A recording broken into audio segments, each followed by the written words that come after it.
ఎన్నో విధముల అవతారములెత్తి ఎందరిని కావలేదో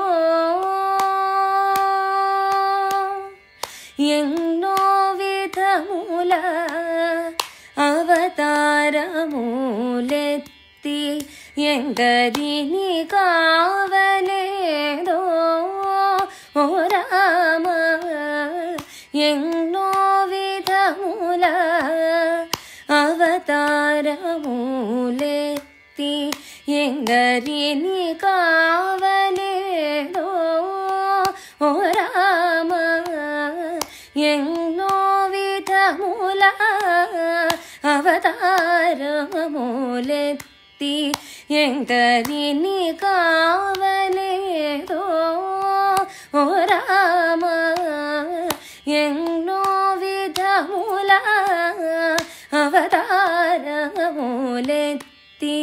ఎందరిని కావలేదో ఓ రామ ఎన్నో విధముల అవతారములెత్తి ఎందరిని కావలేదో ఓ రామ ఎన్నో విధముల అవతారములెత్తి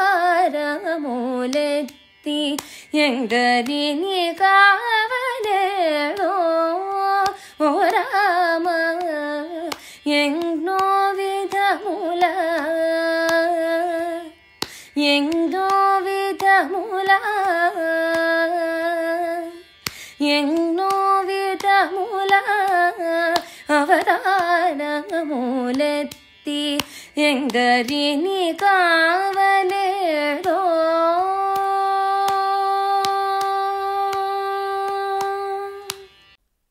శ్రీ శ్రవణ ఛానల్కి శ్రోతలందరికీ కూడాను మరొకసారి స్వాగతం.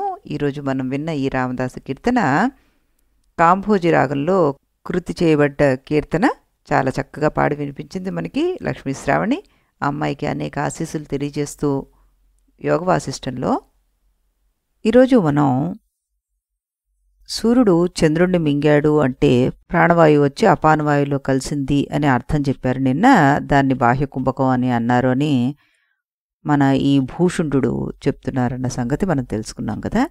అయితే ఇంకా దాంట్లో కొంత వివరణ ఏమిస్తున్నాడంటే, చంద్రుణ్ణి సూర్యుడు మింగడం అంటే అపానవాయు ప్రాణంలో లయించడం అన్నమాట. ఇది హృదయస్థానంలో జరుగుతుంది. ఇది సూర్యస్థానం అంటే ఇది చైతన్యానికి స్థానము. ఇది శాశ్వత జ్యోతి.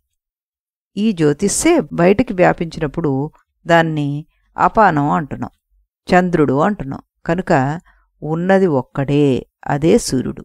వాడే అపానంగా, వ్యానంగా, సమానంగా, ఉదానంగా వివర్తం చెందుతున్నాడు అన్నది మనం ఇక్కడ తెలుసుకోవాలన్నమాట.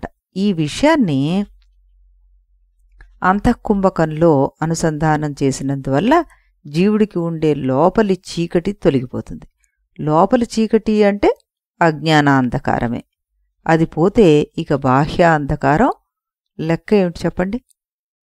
ఈ ప్రపంచంలో ప్రతి పదార్థాన్ని ఒక అజ్ఞానపు తెర ఆవరించి ఉంటుంది. అదే హృదయ అంధకారం. దాని యొక్క రూపాంతరమే రాత్రిపూట కనిపించే బయటి అంధకారము. అదే పదార్థాలను కనిపించకుండా చేస్తూ ఉంటుంది మనకి.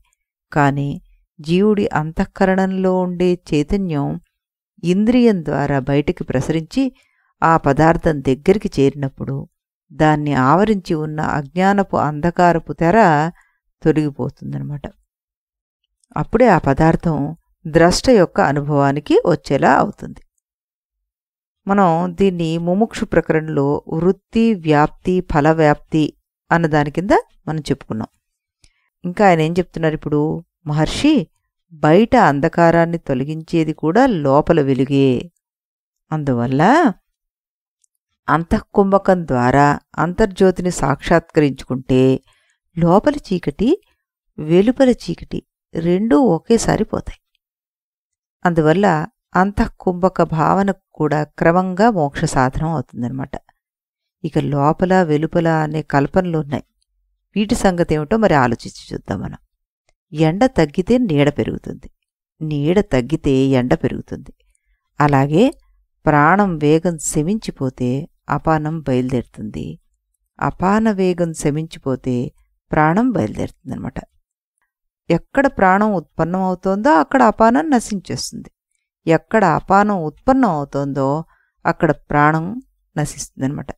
దీన్ని కొంచెం మార్చి చెప్తే మనకి ద్వాదశాంగుళ స్థానంలో ప్రాణం అపానంగా వివర్తన చెందుతోంది, హృదయ స్థానంలో అపానము ప్రాణంగా వివర్తన చెందుతోంది అని చెప్పుకోవచ్చు మనం. కనుక ఈ 2 స్థానాల్లో ఎక్కడ కుంభకం చేసినా ఆ సాధకుడు ఒకే వస్తువును ఉపాసన చేస్తున్నాడు అన్నట్టు. అదే పరిశుద్ధ చైతన్యం. ఎందుకంటే పుష్పంలో పరిమళం ఉన్నట్టుగా ప్రాణవాయులో అధిష్టాన చైతన్యం ఉంది, నీటిలో మాధుర్యం ఉన్నట్లుగా అపానంలో కూడా అధిష్టాన చైతన్యమే ఉంది. కనుక ఈ 2 స్థానాల్లోనూ ఆ సాధకుడు నిజంగా ఉపాసించేది అధిష్టాన చైతన్యాన్నే అంటున్నారు భూషుండు. ప్రాణస్య ప్రాణం ప్రోశ్చైః పరం జీవస్య జీవనం దేహస్య ధారణం ధుర్యం చిదాత్మానం ఉపాస్మహే అన్నారు. ఇది 64వ శ్లోకం 25వ సర్గలో. ప్రాణానికి ప్రాణం, జీవానికి జీవనం, దేహానికి దేహం, అదే చిదాత్మ. దాన్నే మేము ఉపాసిస్తున్నాం మహర్షి, మేము చేసే ప్రాణోపాసన ఇదే అంటూ చెప్పారన్నమాట. ఇక్కడ ఈ భూషుండ మహర్షి చాలా పరవశుడైపోయి చిదాత్మానం ఉపాస్మహే తచ్చిత్తత్వం ఉపాస్మహే అన్నారు. ఆ రకంగా అంటూ ఆయన 12 శ్లోకాలు చెప్పేశారట. మళ్ళీ ఇంకేమన్నారు ఆయన, మహర్షి ఈ రకమైన ప్రాణసమాధి చేత నాకు చిత్త విశ్రాంతి లభించింది, ఈ దృష్టిని ఇంక నేను ఒక క్షణకాలం కూడా వదిలిపెట్టడం లేదు. కూర్చున్నా, లేచినా, నడిచినా, మెలుగుతో ఉన్నా, కల్లో ఉన్నా, నిద్రపోతున్నా నాకు ఈ ఆత్మసమాధి చదరడం లేదు సుమా. ఇలా అంతర్ముఖుణ్ణి ఈ జగద్వ్యవహారాలను నేను పట్టించుకోకుండా వదిలేస్తున్నాను.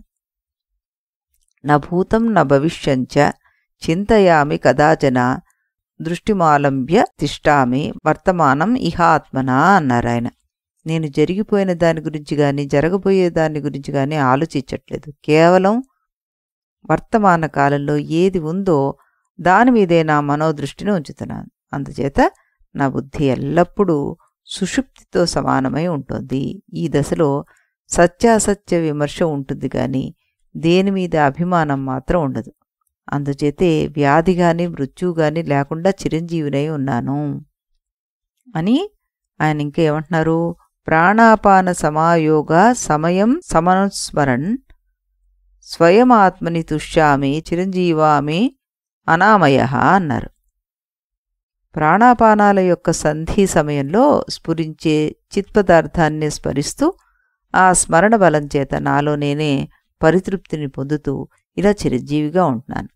దీనివల్ల నాకు సమస్త భేదాలు, సమస్త వాంఛలు, సమస్త వాసనలు తొలగిపోయి సమస్తము చిన్మయమే అన్న దృష్టి పెరిగిపోయింది.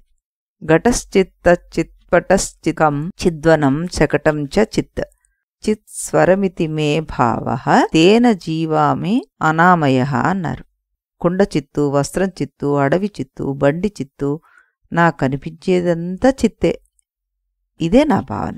దీని బలంతో నేను మరణం లేకుండా చిరంజీవిగా ఉన్నాను అంటూ చెప్పారన్నమాట. ఇక్కడ భూషుండ మహాయోగి ఆనంద పరవశుడై తేన జీవామి అనామయ అన్నారు. అందువల్ల నేను మృత్యువు లేకుండా చిరంజీవినై ఉన్నాను అనే మాటను పల్లవిగా పెట్టుకుని మళ్ళీ ఆయన ఇంచుమించు 25 శ్లోకాలు గానం చేసేశారట. ఆత్మతత్వాన్ని అనుసంధానం చేసుకునే వారికి ఇవన్నీ నిత్యపారాయణ అర్హాలు అన్నారాయన. ఇంకా ఏమన్నారాయన, బ్రహ్మర్షి నేను చిరంజీవినై ఎలా ఉన్నానో కార్యకారణ సంఘాత స్వరూపంగా కనిపించే ఈ దృశ్య పదార్థ జాలంలో నేను ఎదిగే ఉన్నాను. ఇదంతా నీ ఆజ్ఞ వల్ల ఇలా వివరించాను, అంతేగాని జ్ఞానసిద్ధుడువైన నీ ముందు పాండిత్యం చూపించాలని కాదు అంటూ చాలా వినమ్రంగా అన్నట్ట. అప్పుడు వశిష్ఠుల వారు అన్నారు, భగవన్ భూషుండా, అహో నీ చరిత్ర ఎంత చిత్రంగా ఉందయ్యా. ఇది వేదానికే భాష్యంగా ఉందే. నువ్వు రెండవ బ్రహ్మలాగా కనిపిస్తున్నావే. నేను ముల్లోకాలను నలుదిక్కులా తిరిగి రకరకాల జ్ఞానైశ్వర్య సంపన్నులను దర్శించాను గాని నీలాంటి మహాత్ముల్ని ఇంతవరకు చూడనేలేదు. నీ దర్శనం చేత నాకు మహాపుణ్యం లభించింది. నీకు కళ్యాణమగుగాక. ఇక నీవు నీ గుహలోకి ప్రవేశించు. మధ్యాహ్న సమయం అయిపోయింది కనుక నేనిక నా సప్తర్షి లోకానికి వెళ్లాల్సింది. నాకు సెలవిప్పించు అన్నారు. రామా, ఈ మాట వింటూనే భూషుండు కంగారుగా లేచి నిలబడ్డాడు. ఆయనకి సంకల్పం చేత 2 చేతులు మొలిచాయి. ఆ చేతుల్లోకి బంగారు చిగురుటాకులు వచ్చాయి. అవి దుప్పులుగా మారి వాటిలోకి కల్పవృక్షపు పుప్పొళ్ళు, మంచు బిందువులు, ముత్యాల పూసలు క్షణంలో చేరుకున్నాయి. అలాంటి దొప్పలను పూజాపాత్రలుగా పట్టుకుని నఖశిఖ పర్యంతము భక్తిలో మునిగిపోయి ఆ మహాయోగి శివార్చన చేసినట్లుగా నాకు అర్చన చేశాడు. జ్ఞానసిద్ధునైన వాడి భక్తి వినయాలు ఎంత విశుద్ధంగా ఉంటాయి కదా అని నేను గుర్తించి అతన్ని పూజ పూర్తయ్యేదాకా ఆగి, అయ్యా, నువ్వు పెద్దవాడివి, నన్ను సాగడంపడానికి శ్రమపడి వెంట రావాల్సిన లేదని చెప్తూ ఆకాశంలోకి ఎగిరిపోయాను. ఒక ఆమడ ఆకాశంలోకి పోయి వెనక్కి చూసేసరికి ఆ కాకి ఆర్ద్రమైన చూపులతో నా వెనకాల వస్తూనే ఉంది.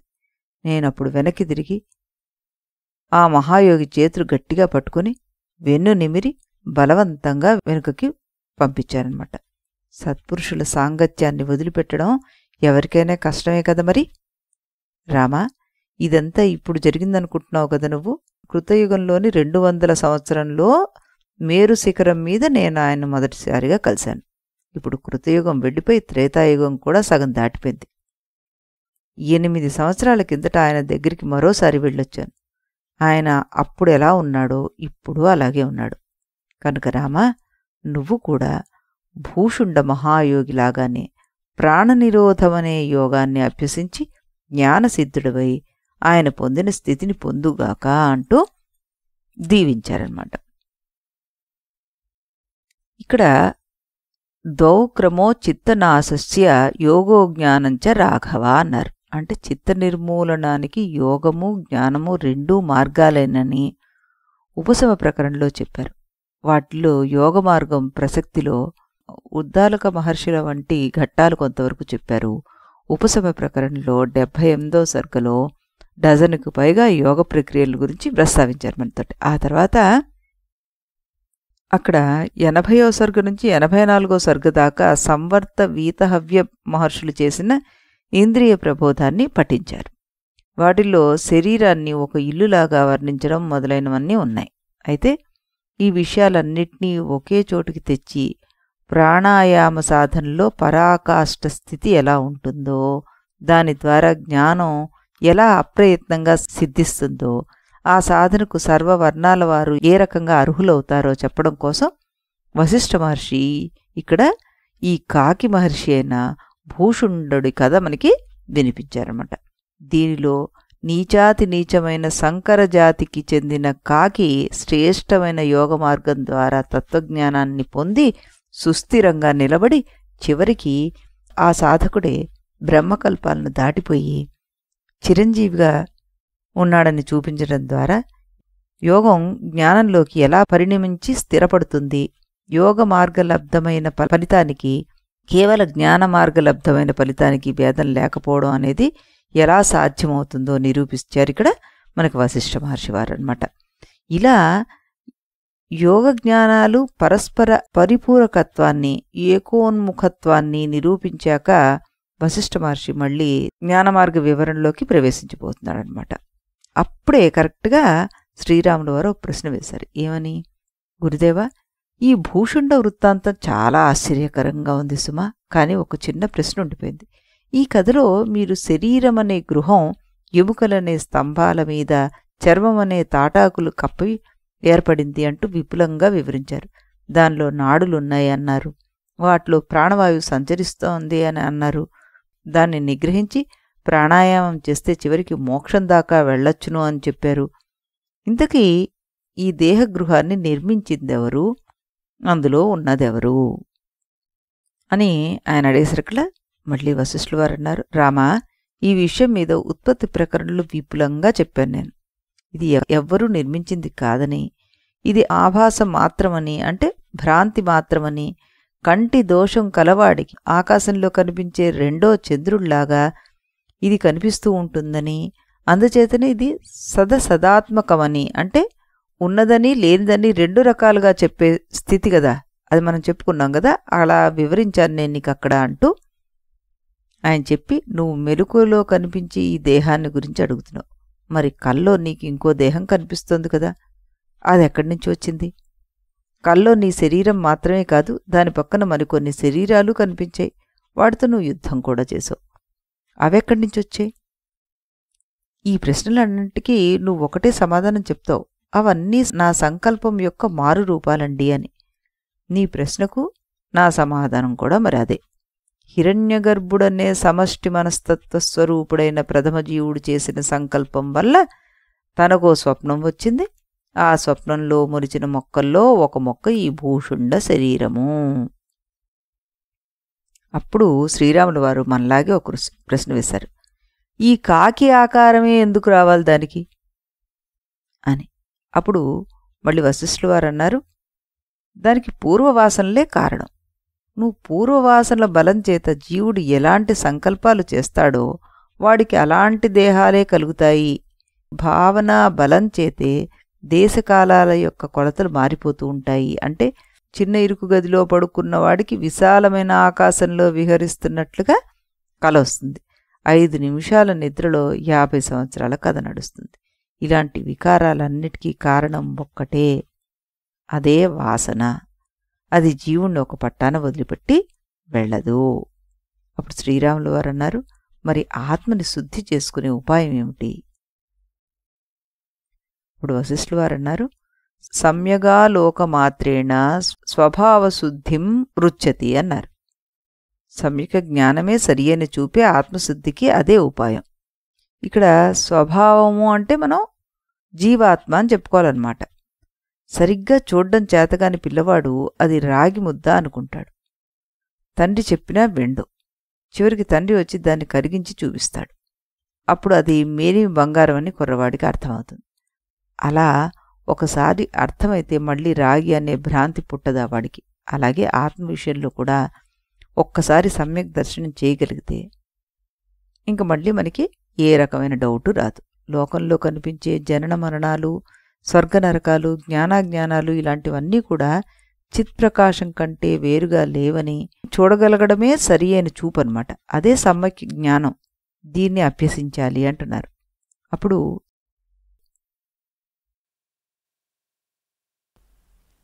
ఈ అభ్యాసానికి ఉపాయం ఏమిటి అని శ్రీరామచంద్రమూర్తి అడుగుతున్నారన్నమాట. దానికి వశిష్ఠుల వారు, నాహమస్మి నమే భోగా సహ సత్య ఇత్యభిభావితే నేదమాడంబరం వ్యర్థమనర్థాయావభాసతే